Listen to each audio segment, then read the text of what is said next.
Суд увеличил срок содержания под стражей Олегу Казарцеву на 2,5 года. Теперь это 7,5 лет. Таков результат нового приговора бывшему мэру Ухты. Он возглавлял администрацию с 2007 по 2012 годы. Как установлено, за это время градоначальник незаконно предоставил собственность знакомому предпринимателю 2 земельных участка площадью более 3500 квадратных метров и стоимостью почти в 7 миллионов рублей.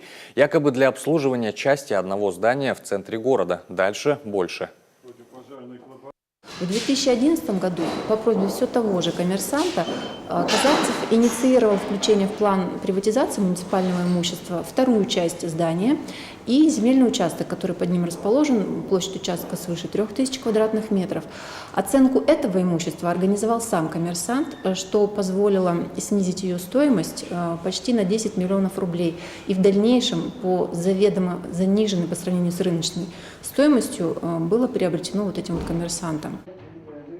Также незаконно за время работы на посту экс-мэра успел он распорядиться и участком земли по проспекту Зерюнова на 12 миллионов, за что в совокупности признан виновным за растрату в особо крупном размере и превышении полномочий.